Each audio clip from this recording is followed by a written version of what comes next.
Okay, part 3 of the Valentine spread tarot reading. Let's just pray that this thing don't get interrupted, because I am recording from my phone and I've been getting a lot of important calls today. Maybe I didn't choose the right time to do a reading, but I'm gonna go through it because I only got one more card to read. And if I feel up to it, I might just go ahead and read it all over and put it in one video and just delete the rest of these videos. Alright.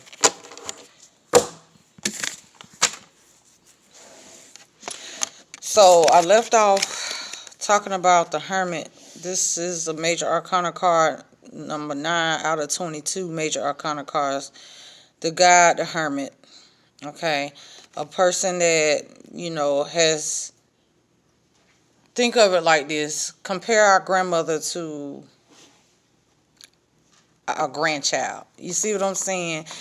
Our grandchild would be the Fool. The Fool is the first card. It's number 0. It's the first card in the major arcana cards. Okay, and this is the Hermit. So the Fool is somebody who's very naive, going into something new, not knowing what they're getting themselves into.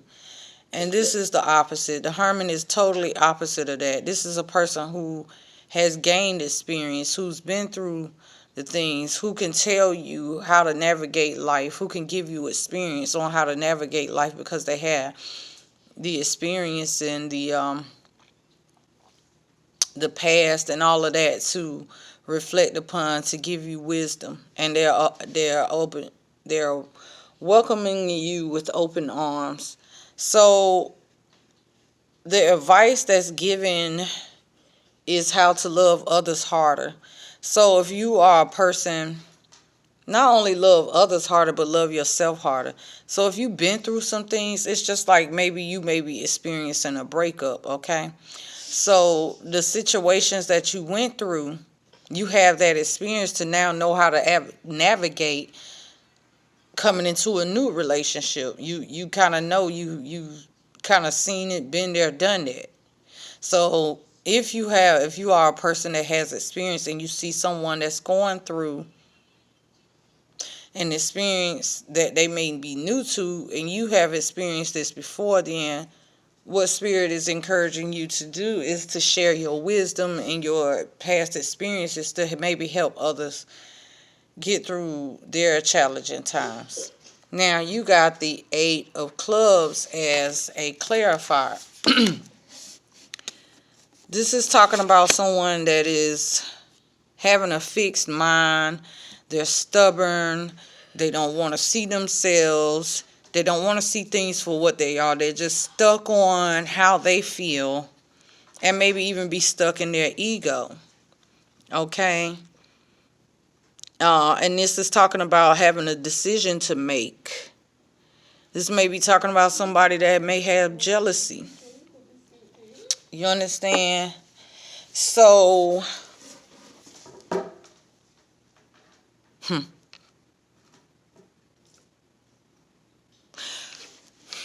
So, way to love others harder, especially with somebody who's jealous, stubborn, dealing with a lot of confusion. Sometimes you just got to take a step back and walk away, like these people. And then other times you can offer advice, but see, you got to ask yourself, are these people open to receive this advice? Can they handle it? Are they going to receive it? Or am I wasting my breath? So these are things to keep in mind. But a decision has to be made. And what I'm really picking up too is that, okay, in order to achieve inner peace, to bring about balance and harmony, you got to go within yourself and be brutally honest with yourself about how you treated others and how you allow others to treat you. So the Hermit, again, this is talking about having past experience. So you went through these things for a reason, because you had lessons to learn. Okay? Now, when you're being stubborn and you're refusing to see truth for what it is, then you're going to stay stuck in a cycle, and you're going to keep, things are just going to keep playing out, maybe through different people, maybe through the same person, but it's going to continue to just play out because, hey, what you're telling the universe and the spirit is, hey, I like this. This works for me. So that's why I continue to entertain its energy. And if you choose to entertain its energy, okay, that's fine. That's your choice. But don't complain and talk shit about the person that you actually giving your energy to. You feel me? Maybe y'all both are toxic. I don't know. But use that wisdom. Being that hermit. Hermit mode means going off to yourself. You know what I'm saying? Going within, taking that time to rest, rejuvenate, reflect,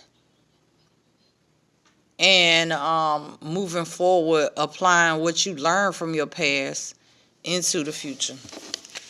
Now, the last card, and we pray that I don't get no phone call, but after this, you got the power of the larger pipes. Don't understand what this would represent, but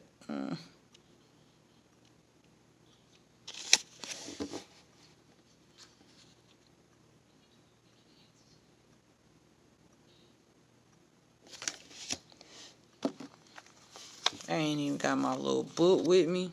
So I don't know what the lodge mean. Don't know exactly which one it represents, but I'm going to just go off what I see on the card and go from there. New loves to call in. Okay. This is the position, the sixth position on the Valentine spread is talking about new loves to call in. Look at this individual that's in this lodge. And there's a person that's on the outside that's playing a pipe.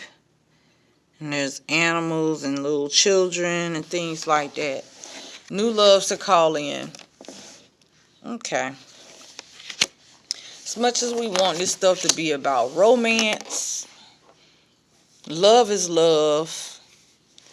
And love is not secluded to personal romantic relationships. Love can be for your community. Love can be for your family, your co-workers, whatever. So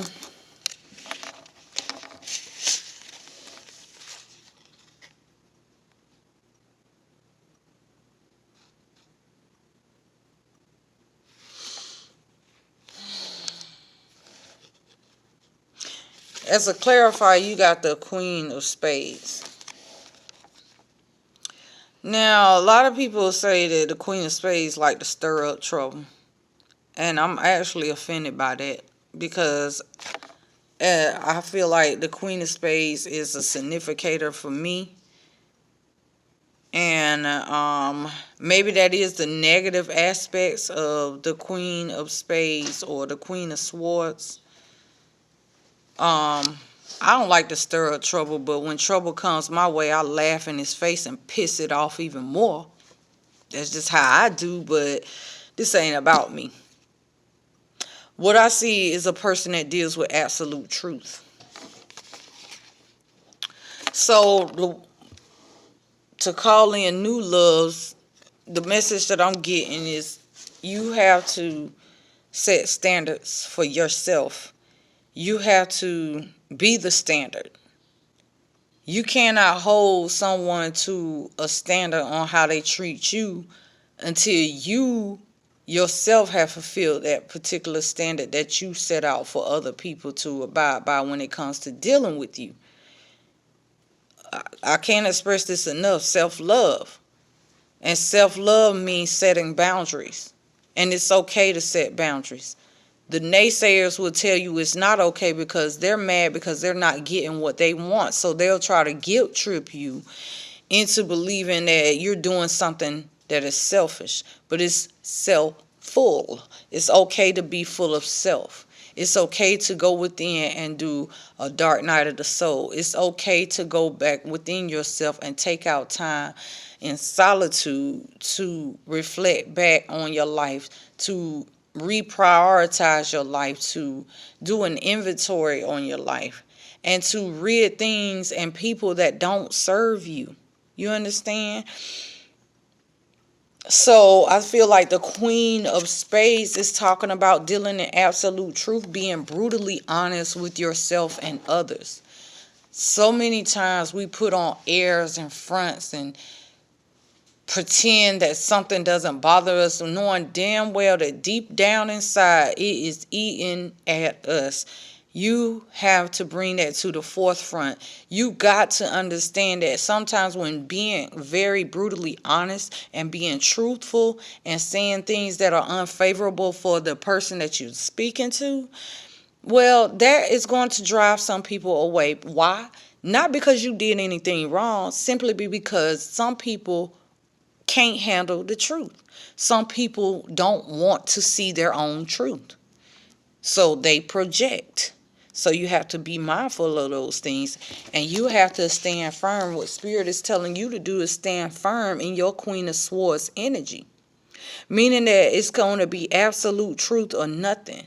That the minute that somebody shows you that they wear a mask and that they're bearing false witness and that they are not being honest and upfront with their intentions, with how they feel, things like that. When you see the red flags, Spirit is calling you to be bold and courageous and to call them out, to call them on it. You cannot be afraid. You can speak in a nice monotone voice. You can speak with calmness in your voice. But the thing is, you need to address it. You should not walk around on eggshells when people have done something that puts you in a place of uneasiness. You got to address those things. You are your biggest advocate. And so Spirit is calling you to be the Queen of Swords. Now, the Queen of Swords, like I said, she get a bad rep, saying that she's cold-hearted. See, here's the thing. She's not cold-hearted. What the issue is you have the opportunity to be upfront and honest. Now, if you choose to be dishonest and to not disclose the truth, the absolute truth, meaning the whole entire truth, if you choose to put up airs and wear masks, well then what, you don't control the Queen of Swords reaction. You don't control that. She's going to give it to you how she give it to you. And when that sword comes swinging, she don't miss. So Spirit is calling you to be bold and courageous and to hold people accountable. First, hold yourself accountable. Set boundaries and make them abundantly clear to yourself first and foremost, and to those that you deal with. So when somebody comes sideways, you got to check that. You cannot be afraid to check that. You cannot be afraid to be called a bugaboo or you're a nagger or you're getting on my nerves, things like that. It's like a little child throwing a temper tantrum when they're told to go to bed. You feel me? You got to push past that. You got to address, because you are your best advocate. You have to be your own advocate. Like, I just don't understand how people expect others to love them when they don't love themselves, when they tolerate too much fuckery. The energy that you entertain and that you intertwine in, that's what you're going to get back. Like, I really hope y'all get that. So, in summary, let's just go back over it again. What's on your heart for Valentine's Day? This is talking about getting the bag, baby. It's all about getting the bag. Now, you may face some opposition, some challenges, some change and struggles, but keep pushing. Keep your eye on the prize. Just like this young man climbing up and you got his ancestors' blessings and stuff like that. They helping you climb the ladder of success. Keep your eye on the prize, no matter the distraction. So people may walk away from you. You know what I'm saying? But it's okay. Keep going. Keep going. That's the advice. Then, two, is talking about what feelings need to be felt. And this is the Five of Bowls. So the Five of Bowls is that you need to realize that something is over. Okay? You need to realize that maybe what you're offering, the person either don't want it and they have a right. Like, I truly understand. Like, I'm a person that I try to see things from all sides. Yes, it hurts to be rejected. Yes, it hurts to when somebody breaks up with you. But sometimes that could be the very best thing that could ever happen to your life, when somebody chooses to walk away. So, you know, Pick your ego up off the floor and start investing into you, and start giving thanks and praise to the universe for new opportunities, and be optimistic and be ambitious when it comes to either finding new love or a new venture. But never ever lose yourself behind another person. You got to love you and then attract that to you. Like when people see you loving on yourself and seeing that